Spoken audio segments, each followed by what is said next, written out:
patuloy na issue ng pambabatikos at paninira sa mga miyembro ng Team Kalingap, partikular kina Beyonce, Joy at BLC, pati na rin kay Kalingap Rob. Pangunahing tema ng komento, pagtatanggol kay Kalingap Rob at sa mga benepisyaryo niya laban sa tinatawag na balahurang reactor o mga content creator na pumupuna o nambabatikos. Pagsasaad na hindi nakakatulong ang pag-react sa mga ganitong content dahil lalo lang itong nagbibigay ng atensyon at views sa mga bashers. Pagpuna sa toxic na kultura sa social media kung saan kahit gumawa ka ng mabuti, may babatikos pa rin. At mahahalagang punto 1, pagsuporta kay Beyonce at sa mga benepisyaryo.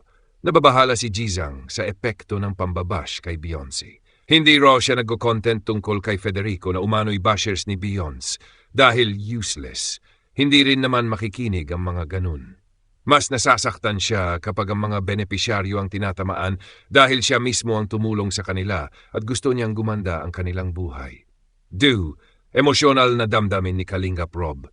Ramdam ni Gizang na nasasaktan at nai-stress si Kalingap Rob tuwing binabalahura ang mga tinutulungan niya.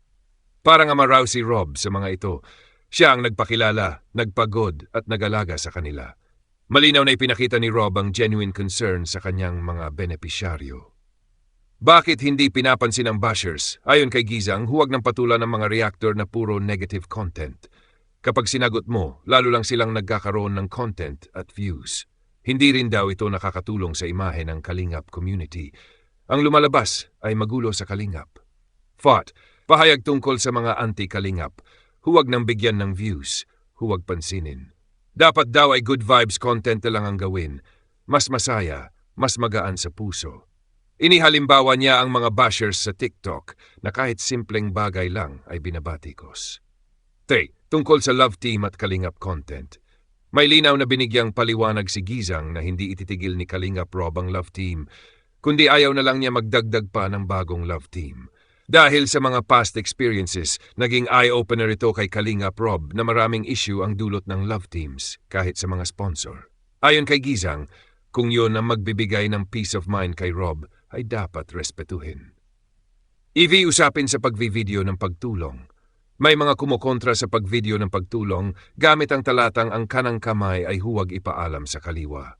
Pero ayon kay Gizang, at sinang-ayunan si Kalingap Rob, walang masama kung ipakita ang pagtulong sa video, basta mula sa puso ito at hindi pakitang tao.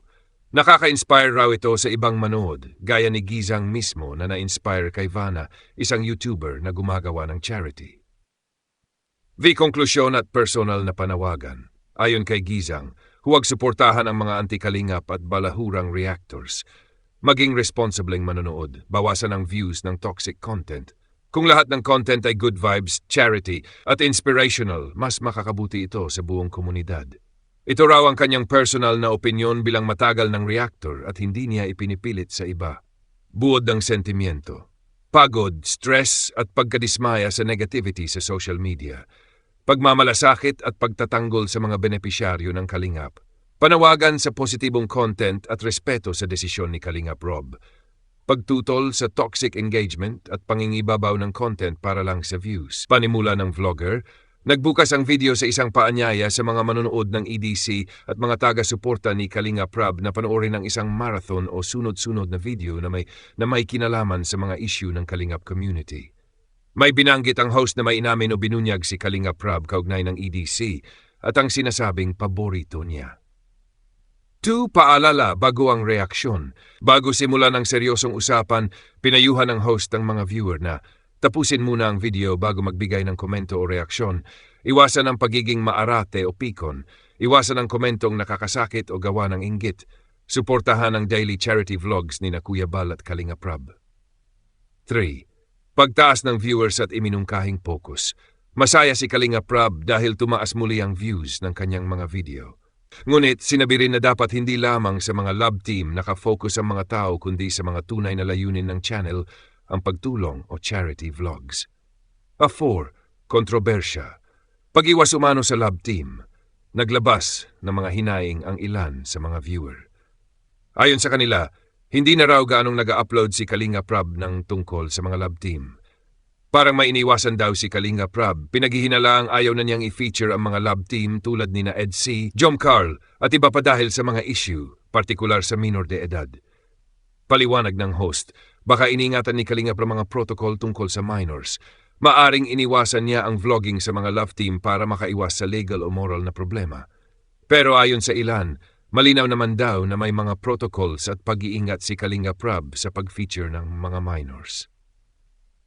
Akusasyon ng favoritism. May ibang viewers na naniniwala na may paboritismo si Kalingap Rob, partikular daw kay Krista at Mikoy, na sinasabing mas binibigyang pansin kaysa sa EDC. Pero ayon sa host, wala raw favoritism si Kalingap Rob. Pare-pareho niyang hinahandle ang mga love team. Si Rob daw ay abala rin sa pag-aalaga sa kanyang anak kaya hindi agad makapag-upload. Ayon sa kanya, hindi niya sinasadyang madelay ang ibang uploads. Lahat daw ay nasa plano at sinusubukan habulin. 6. Pagkakainsulto at tampuhan. Napag-usapan din na nagtampo si Beyonce dahil tila hindi na update o now feature ang kanilang tandem. Nahihirapan daw siya dahil hindi siya napapasaya ng kanyang hobby, maaring tumutukoy sa vlogging o kay Papa Eds. Ayon sa host, malinaw na si Papa Eds ang nagpapasaya kay Beyonce at siya rin ang nakakapagpalungkot dito kapag hindi sila nagkakasama. 7. Panghuling linya. Sa dulo ng salaysay, nilinaw ng host na wala talagang favoritism si Kalinga. Rob, lahat ng kanyang love teams ay pantay-pantay ang pagtrato. Ang nangyayaring gulo ay dahil sa mga taga-subaybay na may kanya-kanyang paboritong tambalan. Buod ng konteksto, ang video ay reaksyon sa mga isyong kinakaharap ni Kalinga Rob, partikular sa usapin ng pag-upload o hindi pag-upload ng content tungkol sa mga love teams, pag-handle sa minors sa vlogging, pagdududa ng favoritism, emosyonal na reaksyon ni Beyonce at ilang viewers. Sa kabila ng mga batikos, ipinalalagay ng host na maayos at patas pa rin ang pamamalakad ni Kalinga. Rob, ang mga isyong lumulutang ay kadalasang galing sa maling akala o inggit. Dapat ibalik ang focus sa positibong layunin ng channel. Ang charity work at kasiyahan para sa lahat. Ito o reaksyon, iwasan ang pagiging maarate o pikon, iwasan ang komentong nakakasakit o gawa ng inggit. Suportahan ang daily charity vlogs ni Kuya Bal at Kalinga Rob. 3. Pagtaas ng viewers at iminungkahing focus. Masaya si Kalinga Rob dahil tumaas muli ang views ng kanyang mga video. Ngunit sinabi rin na dapat hindi lamang sa mga love team nakafocus ang mga tao kundi sa mga tunay na layunin ng channel, ang pagtulong o charity vlogs. 4. Kontrobersya. Pag-iwas umano sa love team. Naglabas ng mga hinaing ang ilan sa mga viewer. Ayon sa kanila, hindi na raw gaanong nag-upload si Kalinga Rob ng tungkol sa mga love team. Parang may iniwasan daw si Kalinga Rob, pinaghihinalaang ayaw na niyang i-feature ang mga love team tulad ni na Edsy, Jom Carl at iba pa dahil sa mga issue, partikular sa minor de edad. Paliwanag ng host, baka